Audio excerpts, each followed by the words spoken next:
Most business owners think getting more clients means building a huge, complicated sales funnel. And it's not really their fault, because every guru with a YouTube channel is telling you that's the only way. But today I'm sharing the story of Owen, a business owner who followed that advice, how it backfired, and what we did instead that 5x'd his sales. Because the truth is that the easiest way to get more clients isn't by adding more offers or discounts or being more pushy. It's by simplifying, doing fewer things better, and building trust with potential clients. In this video, I'll show you how we installed a trust funnel in Owen's business that 5x'd his sales and how you can do it too. If you don't know me, my name is Jen Clinehens. I am a marketing psychology consultant who's worked with coaches, creators, business owners, and Fortune 500 brands like McDonald's and Microsoft to help double marketing effectiveness and create more than $250 million in sales. So let's get into it. Owen's story has a lot in common with most business owners I know. He had spent 8 years in a 9-to-5 as a creative director at a consumer goods company, but he'd always had the itch to do his own thing. 2 years ago, there was a big reorg in his company. Owen got laid off, and he decided to leave corporate life behind so he could start his own business, helping brands redesign their product packaging. Now, at first, as is common with a lot of businesses, referrals kept him busy. Former colleagues sent projects his way, past clients introduced him to new ones, and things were chugging along. But after about 18 months, the referrals started slowing down. It wasn't because of anything Owen did, he just exhausted his network, and his contacts had shared all the opportunities they had at the time. So this is a really common story I see in clients that I work with, especially when people leave a job to start a small agency, go freelance, consult, or start a company. And by the way, if you're in this boat and you need more leads, I've got a free guide for you called 6 Ways to Get More Leads you probably haven't heard of. You can download it for free at 6waystogetleads.com. If your referrals are running out and you don't have new leads,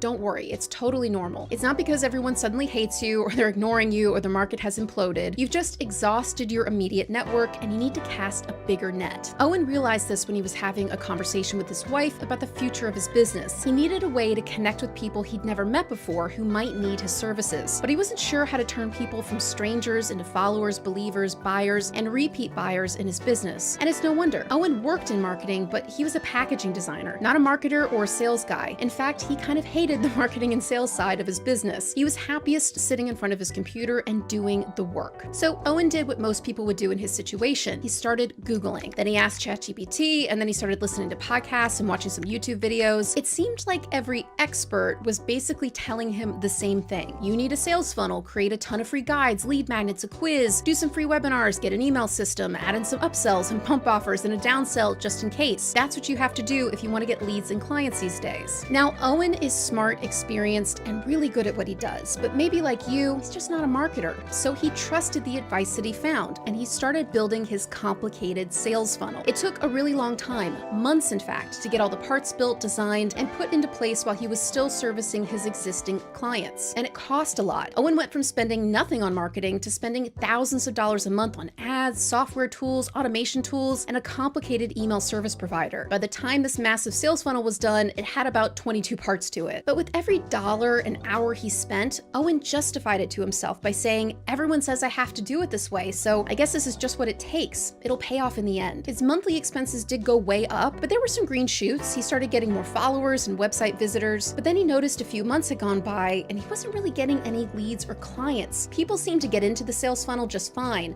but they didn't stick around to pay Owen. Eventually, he started to feel that something was wrong, but he wasn't really sure what, so he reached out to me. And here's what happened. When Owen first got in touch with me, he wasn't really sure what the problem was, but he thought it might have something to do with how complicated his sales funnel was, and he was right. But the real reason why it wasn't working went deeper than just overcomplication. That sales funnel that all the gurus told him to build wasn't just complicated. It was making his potential clients feel like meat in a grinder, like faceless numbers on a spreadsheet, not people to be understood, valued, and helped. The sales funnel didn't build trust. In fact, it felt like it did the exact opposite, positioning Owen as a scammy sales guy, not an accomplished professional with rare and valuable skills. The sales funnel didn't make people feel like they knew Owen or his work. In fact, it didn't create any relationship between him and his potential clients at all. And the sales funnel pressured everyone who got into it to buy now, even though buyer psychology and marketing effectiveness research shows that only about 5% of the people who interact with you are ready to make a decision right then. It's called the 95-5 rule. So by pressuring 100% of his followers and website visitors to buy now or get out, like the gurus preached, he lost that 95% 10% that would eventually turn into clients when the timing was right. The truth is, you can't bully people into wanting your product. Think about it this way. Imagine you've just visited a barber and you've shaved your head. You could walk by another barber with a sign in the window that says 99% off haircuts today, but you're still not going to get another haircut until your hair is long enough for a trim. You can't.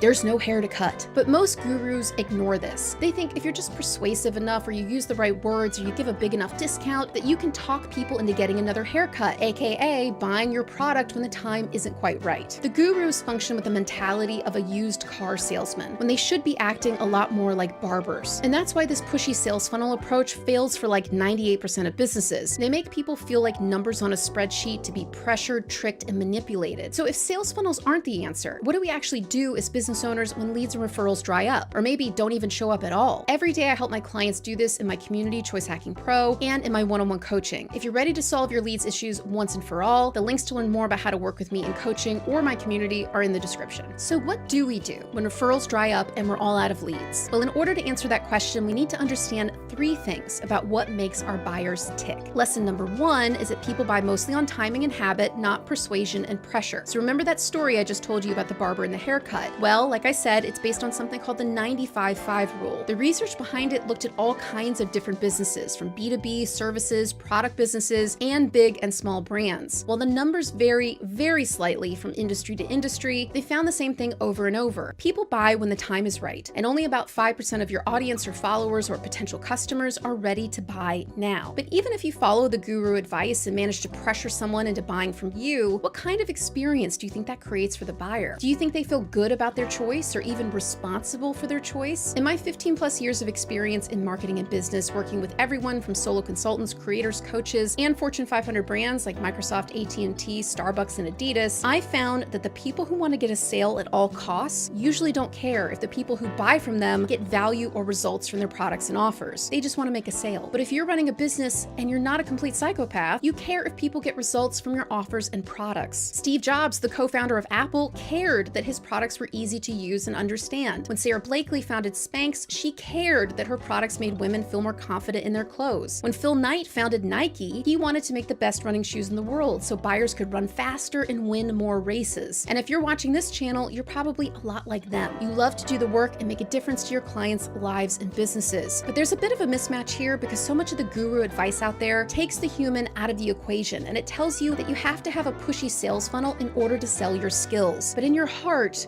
you kind of feel weird about it, because it just doesn't jive with your focus and love of using your rare and valuable expertise and skills. Lesson number 2, simplicity isn't just easier for you, the business owner, it's also more persuasive and engaging for buyers. Gurus think that more steps equals more sales, so they add upsells and downsells, bundles and automations until they're buried in tech and moving parts. But here's the thing, complexity confuses buyers, and confused people do not buy. So here's what to do instead. Keep your lead generation model simple. Build it on a trust funnel to create a parasocial relationship so people know, like, and trust you. It's not only because it's easier for us to create and manage simple systems, it's because simplicity is a much more powerful sales tool than most people realize. One study by consultancy Siegel and Gale found that the world's simplest brands have outperformed the stock market by 686% since 2009. Not only that, but 55% of consumers are willing to pay more for simple experiences, and 64% of people are more likely to recommend a business because it's simple and easy to deal with. To learn more about my trust funnel model, a simple 3-step system for attracting leads and buyers built on marketing psychology, you can watch a free video that walks you through it at trustfunnelsnotsalesfunnels.com. And lesson 3.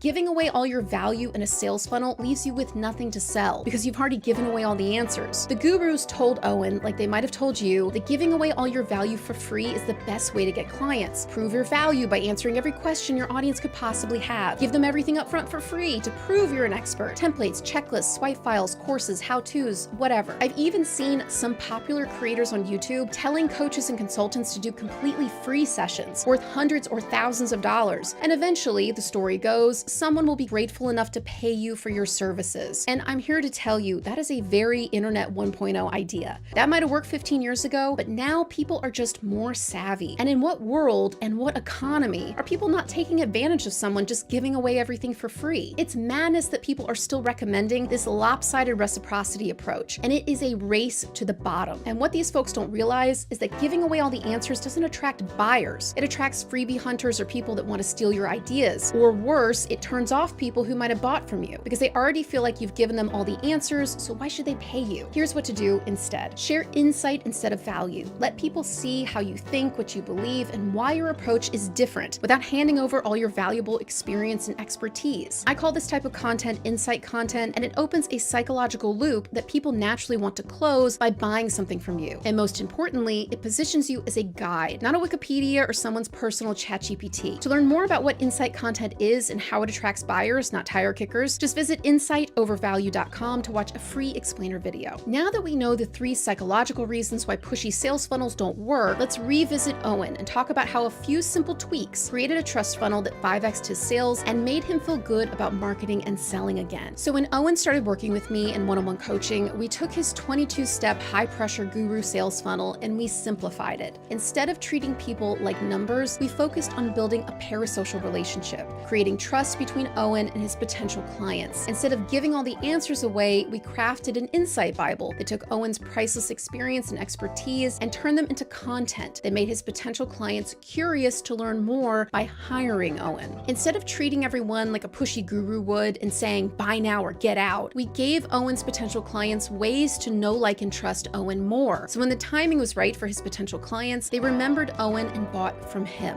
And in 3 months of working this choice hacking model, Owen had 5x'd his leads and booked projects, and he was spending a fraction of the time and money on his trust funnel that he had spent on that expensive guru sales funnel. His revenue went up because people weren't being forced to buy from him. They were being drawn in by a process designed around psychology, not pressure. So what did we learn from Owen's story? First, research in psychology tells us people buy mostly on timing, not pressure, so we need to install a marketing system that's built on the 95-5 rule. That way, when it's time for people to buy, they remember and buy from us. Next, simplicity isn't just easier for you, the business owner, it's also more persuasive and engaging for buyers. And last, giving away all your value in a guru-style sales funnel leaves you with nothing to sell because you've already given away all the answers. That's why we need to focus on creating a balance of insight and value content, so we position ourselves as experts without giving everything away. Now, if you want to learn more about installing the same marketing model that I've used to create more than $250 million in sales for my clients, check out this video.